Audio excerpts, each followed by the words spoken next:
The most common question I get asked about the CELPIP exam is how to go from an 8 to a 9. I don't know why everyone wants to know that. They email me almost every day. I get an email like that. Hey Mark, how do I go from an 8 to a 9? I've taken the exam 3 times and I got 8 every time on speaking or writing or whatever. Well, in this lesson, I'm going to teach you the best way. I'm going to teach you a strategy, how you can I guarantee if you follow this strategy, you're going to go from an 8 to a 9, maybe a 10 or 11, maybe higher. Who knows?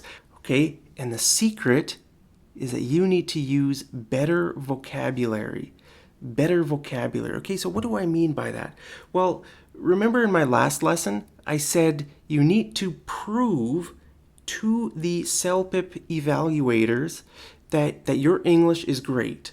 Okay, so that's why we need to use this strategy. So let's imagine you're taking the exam, right? And you see a question on the exam that says, talk about a time that you disagreed with someone. Talk about a time that you disagreed with someone. So which words or phrases can you use to prove to the CELPIP people that your English is good? You know, it's a bit scary, right? When you're on the exam, there are other people in the room, you've got your microphone, you know, it's an intimidating situation, right? That's why you really need to focus and prepare beforehand what kinds of words and phrases you're going to use in different situations. So I'm going to give you an idiom here as an example that you could use to answer that question. Talk about a time that you disagreed with someone. Okay, so the idiom is against the grain. Against the grain. Have you heard that before? That's an idiom that means when everybody is going this way, you know, and you go the opposite way, right? You can say, I went against the grain. I'm going, I think I'm losing my voice, okay? So if everybody's going one way and you're going the other way, that means you went against the grain. For example, you could say, back when I was in high school, all my classmates always wanted me to play video games with them after class. And I realized that, if I do that, I'm not going to do very well in school. I'm not going to make my parents proud. I'm probably not going to be able to go to university. So I decided to go against the grain.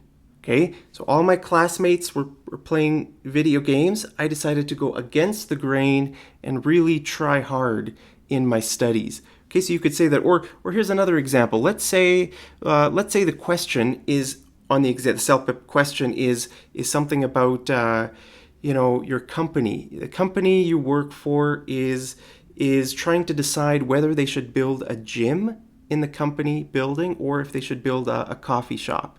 Okay, all your colleagues, all your coworkers want the gym, right? But you don't want the gym, you want the coffee shop. Okay, so you went against the grain and you told your boss that you wanted the coffee shop instead of the gym.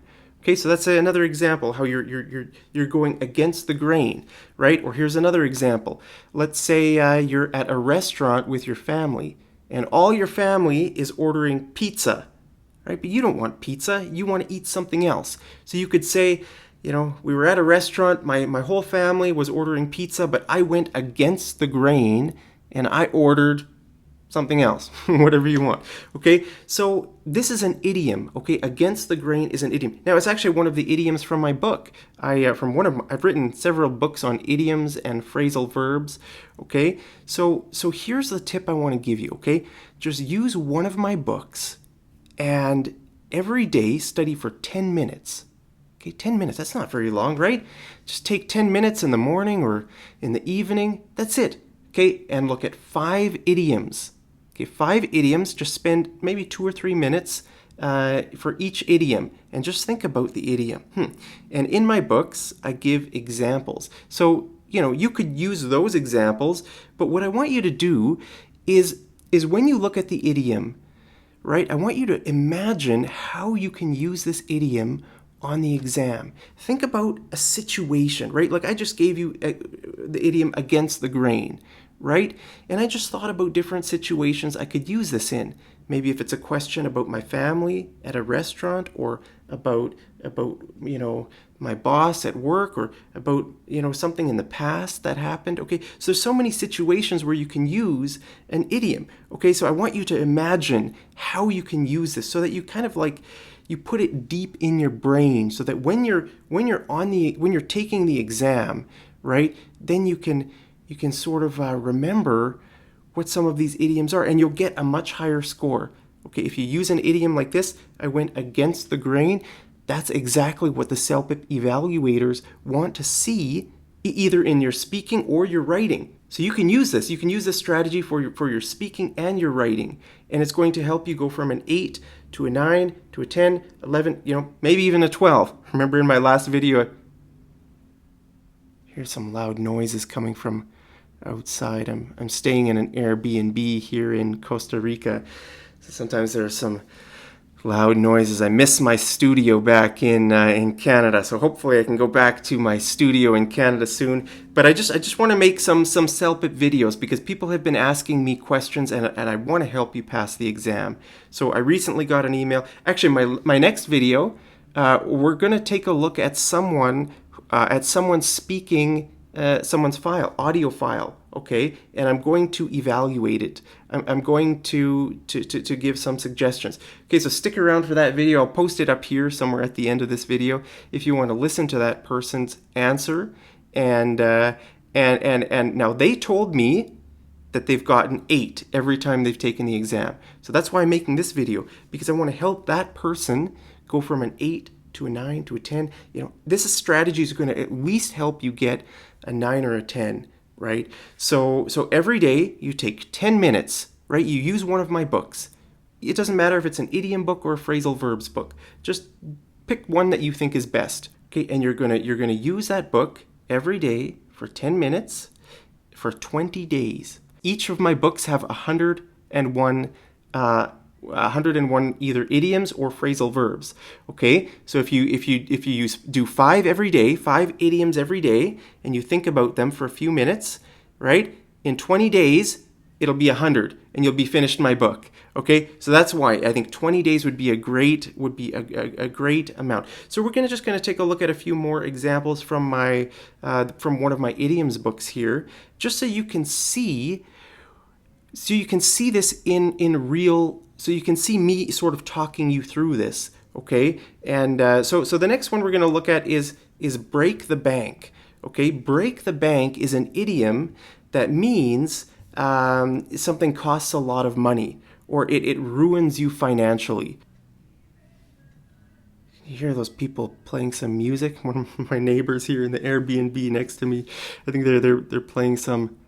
Is that Backstreet Boys? I don't know. They're playing some music. Anyway, I'll try to focus, right? So this is good for me too. As a YouTuber, as someone who's making a video, I've got to just tune that out, right? To tune out means to not listen to it, not let it bother me, right? It's like I'm on the exam, where when you're taking the CELPIP exam, you're sitting in a room, there are other people. It's not a perfectly quiet place, right? So you gotta focus. It's hard, guys. I understand. It's very hard. It's a challenging exam to take. That's why I want to help you so badly. Okay. So with this idiom, break the bank. Like I said, it means to cost money. It means to even like ruin you financially. Okay. So you could say, for example, my iPhone cost $1,500. Apple products always break the bank. Right? Apple products always, like my laptop, right? This is my MacBook Pro. Yeah, Apple products always break the bank. That means they're expensive. Hopefully they don't completely ruin you financially, okay? Or you can use this idiom, to talk about something, cheap. Like, for example, it's only $5. It won't break the bank, So if the question is talking about, I don't know, you're going out for ice cream with your friend, and you don't want to spend money on the ice cream. Your friend might tell you, hey, don't worry, it's just $5. It won't break the bank, right? It won't break the bank. It won't ruin you. Okay, the next example in my book is I can't buy a new car right now. It would break the bank, right? Let's say you have $1,000 in your bank account, and the car you want to buy is $2,000. Well, you can't buy it because it would break the bank. You don't have that much money, right? It would ruin you financially if you bought the car. So those are some examples in my book, right? So you can see here in my book the sort of the pink color is the idiom, and then the green is the definition, and the yellow part is the examples, and in the purple part is the notes. Okay, so sometimes I'll tell you something interesting or maybe another idiom that's related to that idiom. So here I say, if something is very expensive, you can also say that cost me an arm and a leg. Okay, so there are some different idioms you can use to talk about money. Now it's very possible that on the CELPIP exam, you're going to get some questions that talk about money. Or maybe they don't specifically ask about money, but you could use some of these idioms in your example, right? Like let's say the question is asking you to give advice to your friend whether your friend should buy a new car or a used car. Okay, so what advice are you going to give your friend? Should your friend buy a new car or a used car? Well, you could say, hey, John, I would recommend buying a cheap used car as your first car, because here in Canada, actually, you can get some really cheap, a nice car for like $2,000. So as your first car, I would recommend just getting a cheap one. That way, if something happens to it, you won't break the bank, right? If you have to buy another one, it's not going to break the bank, right? Whereas if you buy a really expensive car and something bad happens to that car, well, how are you going to afford a new one, right? That would break the bank. So you could use that. Or let's say the question is asking about whether you should rent a cheap apartment or a luxury apartment. Which one are you going to choose? Well, you could say, well, I'm going to choose the cheap one because that won't break the bank. Okay, so my books are full of these idioms, these kind of idioms or phrasal verbs that I want you to stop and think about a situation or a few situations, right, where you could use these idioms on the exam. So if you use an idiom like this, the CELPIP evaluators are going to be happy. They're going to know that your English is great. Okay, let's look at one more example. Okay, one more idiom here is cloud hanging over me. If something makes you sad or depressed or worried, you can say, there's a cloud hanging over me. Usually we use this idiom if something sort of big has happened that's sort of making you depressed or sad for kind of a period of time, not just one day, but like maybe a few weeks or a few months. You can say there's a cloud hanging over me. Okay, so how could you use this? Well, let's say, maybe the question on the exam is asking about something about your work, a workplace problem that you had. Well, then you could say something. You could say, when my boss was going through a divorce, that was a cloud hanging over our whole company, right? Or you could say that was a cloud hanging over him. Right, he was depressed about going through his divorce, and that sort of sadness spread to the rest of the company, right? So there's sort of a cloud hanging over the whole company, right? Or let's say something bad happens to you. Let's say your dog died, right? You can say, after my dog died, there was a cloud hanging over me for a few months. Every time I came home from work, I missed my dog so much. My dog always used to meet me at the door and cheer me up. But now, my dog's not there anymore every time I come back from work. So that's been a cloud hanging over me. Okay, so if you use idioms like this, can you see this? Do you understand what I'm saying? Let me know in the comments if you can see the power of this strategy, okay? Because the CELPIP evaluators, they need to see some advanced English for them to give you a good score, like higher than 9 or 10, right? If they don't know that your English is great, you're not going to get a high score. You might get like a 7 or a 6 or maybe an 8. But to break the barrier between 8 and 9, you're going to need to use language like this. Okay, you're going to need to use some idioms or some phrasal verbs. Okay, actually, that's the reason I wrote those books. on idioms and phrasal verbs. I didn't say they were specifically CELPIP books. I probably should have.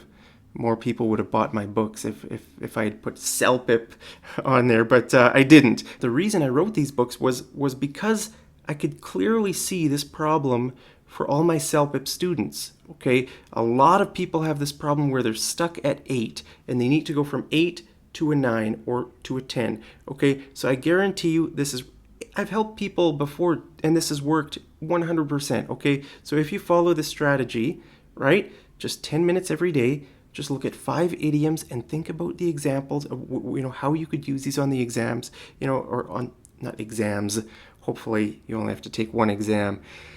But unfortunately, a lot of people, they have to, they fail and they keep taking, and it's because they don't focus on trying to prove their English and they don't use the strategy. Okay, so if you use the strategy, I'm sure you're going to pass next time and you won't have to keep taking the exam.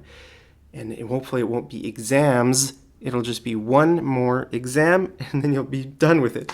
So anyway, hopefully this strategy helps you guys. I know it will help you. So just follow it. Like I said, just use one of my books. You don't need to use all my books. Study for 20 days and I'm sure you'll go from like an 8 to at least a 9 or a 10. So hopefully that helps, guys. In my next video, we're going to take a look at the person who has been having this problem getting 8. And we're going to look at an audio recording, and I'm going to give some feedback on maybe how he can go from an 8 to a 9 or higher. So thank you guys so much for tuning in to this video. Thank you for all your support.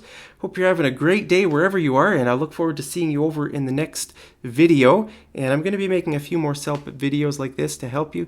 So thank you guys once again. Have a great day, and I will see you over in the next episode of Mad English TV. Take care.